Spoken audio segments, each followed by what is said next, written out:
ಲಕ್ಷ್ಮೀ ಹೆಬ್ಬಾಳ್ಕರ್ ಅವರು ಬೆಂಗಳೂರಿನ ಫ್ರೀಡಂ ಪಾರ್ಕ್ನಲ್ಲಿ ಮುಖ್ಯಮಂತ್ರಿಗಳಾದ ಸಿದ್ದರಾಮಯ್ಯ ಹಾಗೂ ಉಪಮುಖ್ಯಮಂತ್ರಿಗಳಾದ ಡಿಕೆ ಶಿವಕುಮಾರ್ ಅವರ ನೇತೃತ್ವದಲ್ಲಿ ಕೆಪಿಸಿಸಿ ವತಿಯಿಂದ ಹಮ್ಮಿಕೊಳ್ಳಲಾಗಿದ್ದ ನರೇಗಾ ಬಚಾವ ಸಂಗ್ರಾಮ ಆಂದೋಲನದ ಮೂಲಕ ಬೃಹತ್ ಪ್ರತಿಭಟನೆ ಹಾಗೂ ರಾಜ್ಭವನ್ ಚಲೋ ಕಾರ್ಯಕ್ರಮದಲ್ಲಿ ಪಾಲ್ಗೊಳ್ಳಲಾಯಿತು.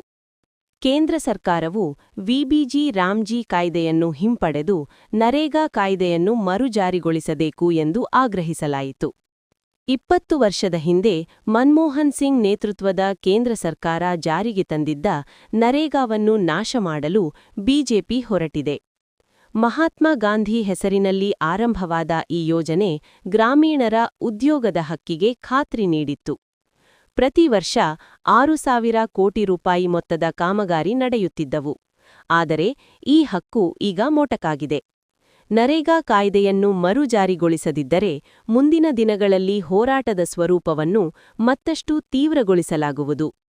ಪ್ರತಿಭಟನೆಯಲ್ಲಿ ಎಐಸಿಸಿ ಪ್ರಧಾನ ಕಾರ್ಯದರ್ಶಿ ರಣದೀಪ್ ಸುರ್ಜೇವಾಲಾ, ಸಚಿವ ಸಂಪುಟ ಸದಸ್ಯರು, ಶಾಸಕರು, ವಿಧಾನ ಪರಿಷತ್ ಸದಸ್ಯರು, ಪಕ್ಷದ ಪದಾಧಿಕಾರಿಗಳು, ಸಾವಿರಾರು ಸಂಖ್ಯೆಯಲ್ಲಿ ಕಾರ್ಯಕರ್ತರು ಉಪಸ್ಥಿತರಿದ್ದರು.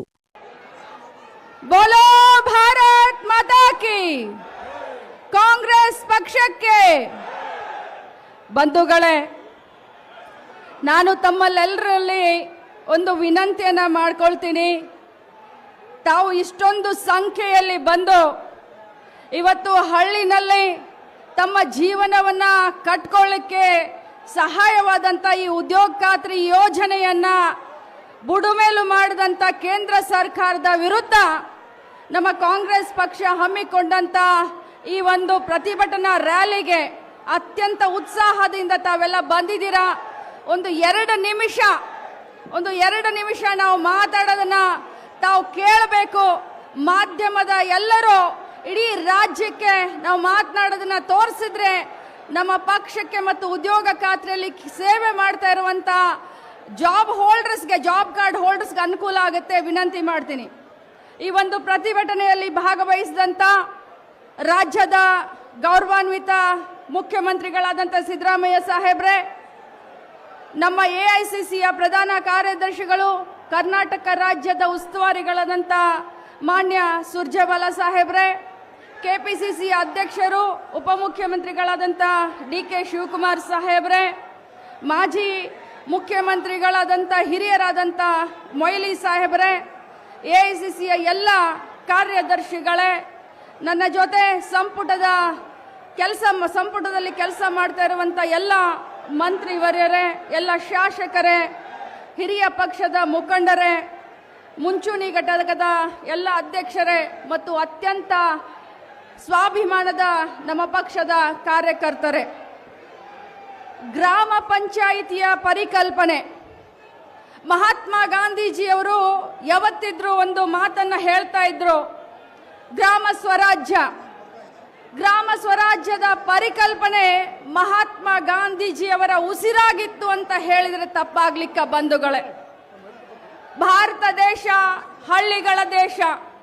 ಹಳ್ಳಿಗಳು ಬೆಳೆದ್ರೆ, ಹಳ್ಳಿಗಳು ಅಭಿವೃದ್ಧಿಯಾದ್ರೆ ನಮ್ಮ ದೇಶ ಅಭಿವೃದ್ಧಿ ಆಗುತ್ತೆ ಅನ್ನುವಂಥ ಪರಿಕಲ್ಪನೆಯನ್ನ ಮಹಾತ್ಮ ಗಾಂಧೀಜಿಯವರು ಇಟ್ಕೊಂಡಿದ್ರು. ಇಂಥ ಒಂದು ಪರಿಕಲ್ಪನೆಗೆ ಕಾಯಕಲ್ಪ ಕೊಟ್ಟಿದ್ದು ನಮ್ಮ ಕಾಂಗ್ರೆಸ್ ಪಕ್ಷದ ಸರ್ಕಾರ ಮತ್ತು ದಿವಂಗತ ಅಂದಿನ ಪ್ರಧಾನಮಂತ್ರಿಗಳಾದಂಥ ರಾಜೀವ್ ಗಾಂಧೀಜಿಯವರು ಒಂದು ಮಾತನ್ನ ಹೇಳ್ತಾ ಇದ್ರು. ಡೆಲ್ಲಿಯಲ್ಲಿ ಕೂತ್ಕೊಂಡು ನಾವು ಯೋಜನೆಯನ್ನ ಮಾಡಬಾರ್ದು. ಡೆಲ್ಲಿಯಲ್ಲಿ ಕೂತ್ಕೊಂಡು 1 ರೂಪಾಯಿಯನ್ನ ನಾವು ಹಳ್ಳಿಗೆ ಬಿಡುಗಡೆ ಮಾಡಿದ್ರೆ ಹಳ್ಳಿಯವರೆಗೆ ಹೋಗಬೇಕಾದ್ರೆ ಅದು 1 ರೂಪಾಯಿ ಇದ್ದಿದ್ದು 4 ಆಗುತ್ತೆ ಅಂತ ಹೇಳಿ ಸೋರಿಕೆ ಆಗುತ್ತೆ. ಅದಕ್ಕೋಸ್ಕರ ಹಳ್ಳಿಯ ಜವಾಬ್ದಾರಿಯನ್ನ, ಅಭಿವೃದ್ಧಿಯ ಜವಾಬ್ದಾರಿಯನ್ನ ಹಳ್ಳಿಗರಿಗೆ ಕೊಡಬೇಕು. ಗ್ರಾಮ ಸ್ವರಾಜ್ಯಕ್ಕೆ ಕಾಯಕಲ್ಪವನ್ನ ಕೊಡಬೇಕು ಅಂತ ಹೇಳಿ ಗ್ರಾಮ ಪಂಚಾಯಿತಿಗೆ ಶಕ್ತಿಯನ್ನ ತುಂಬುವಂತ ಕೆಲಸ ಮಾಡಿದ್ರು. ಮುಂಚೆ ಈ ಒಂದು ಮಹಾತ್ಮ ಗಾಂಧೀಜಿ ರಾಷ್ಟ್ರೀಯ ಗ್ರಾಮೀಣ ಉದ್ಯೋಗ ಖಾತ್ರಿ ಬರೋಕ್ಕಿಂತ ಮುಂಚೆ ಪಂಚಾಯಿತಿಗಳನ್ನ ಯಾರು ಕೇಳುವಂತ ಇದು ಇರಲಿಲ್ಲ. ಕರೆಂಟ್ ಬಿಲ್ ಅನ್ನ ಕಟ್ಟಲಿಕ್ಕೆ ಕೂಡ ಆ ಹೊತ್ತಿನಲ್ಲಿ ಕಷ್ಟ ಪಡ್ತಾ ಇದ್ವು ಗ್ರಾಮ ಪಂಚಾಯಿತಿಗಳು. ಆದ್ರೆ 20 ವರ್ಷದ ಹಿಂದೆ ಯಾವಾಗ ಮಹಾತ್ಮ ಗಾಂಧೀಜಿ ರಾಷ್ಟ್ರೀಯ ಮಧ್ಯರಾತ್ರಿ ಬಂತೋ ಅಲ್ಲಿಂದ ಇಲ್ಲಿಯವರೆಗೆ ಹಳ್ಳಿಗಳ ಬೆಳವಣಿಗೆ ಆಗ್ತಾ ಇದೆ.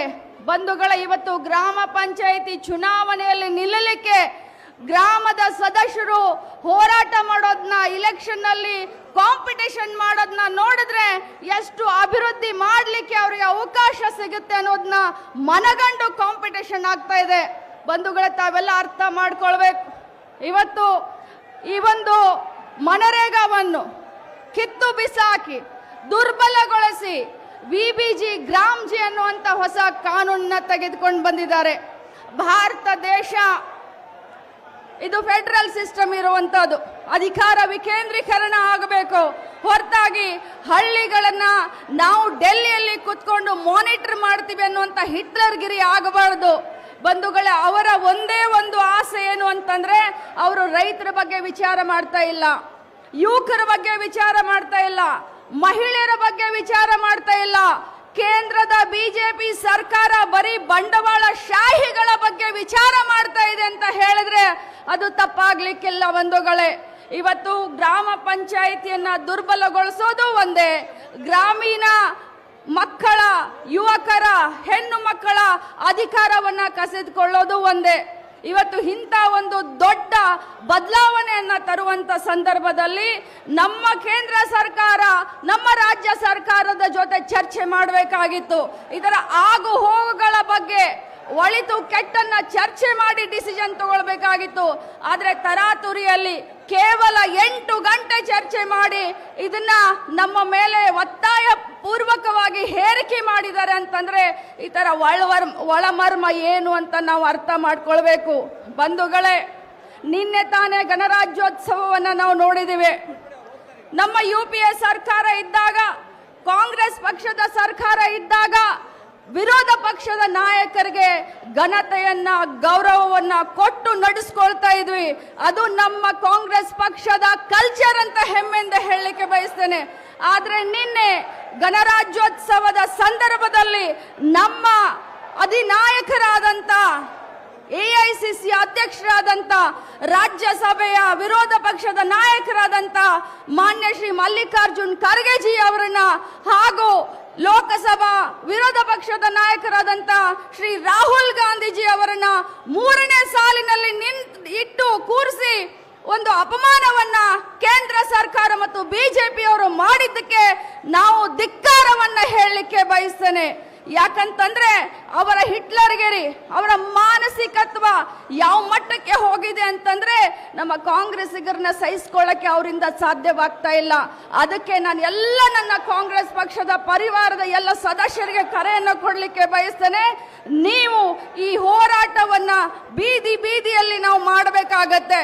ಯಾಕಂತಂದ್ರೆ ನಮ್ಮ ಪಕ್ಷವನ್ನ ಉಳಿಸ್ಕೊಂಡ್ರೆ ಈ ದೇಶವನ್ನ ಉಳಿಸ್ಲಿಕ್ಕೆ ಸಾಧ್ಯವಾಗುತ್ತೆ ಅನ್ನುವಂತ ಮಾತನ್ನ ಹೇಳ್ತಾ ಈ ಒಂದು ಬೃಹದಾಕಾರವಾದಂಥ ಪ್ರತಿಭಟನಾ ರ್ಯಾಲಿಗೆ ತಾವೆಲ್ಲರೂ ಬಂದು ಇಷ್ಟೊಂದು ಸಂಖ್ಯೆಯಲ್ಲಿ ಪಾಲ್ಗೊಂಡು ನಮ್ಮ ಮಹಾತ್ಮ ಗಾಂಧೀಜಿ ರಾಷ್ಟ್ರೀಯ ಗ್ರಾಮೀಣ ಉದ್ಯೋಗ ಖಾತ್ರಿಗೆ ಬೆಂಬಲವನ್ನ ಸೂಚಿಸಿದಕ್ಕೆ ತಮಗೆಲ್ಲರಿಗೂ ಕೂಡ ನಾನು ಅಭಿನಂದನೆಯನ್ನ ಮತ್ತು ಧನ್ಯವಾದವನ್ನ ಹೇಳಿ ನನ್ನ ಮಾತನ್ನು ಮುಗಿಸ್ತೀನಿ. ಜೈ ಹಿಂದ್. ಶ್ರೀಮತಿ ಲಕ್ಷ್ಮೀ ಹೆಬ್ಬಾಳ್ರವರಿಗೆ ಧನ್ಯವಾದಗಳು.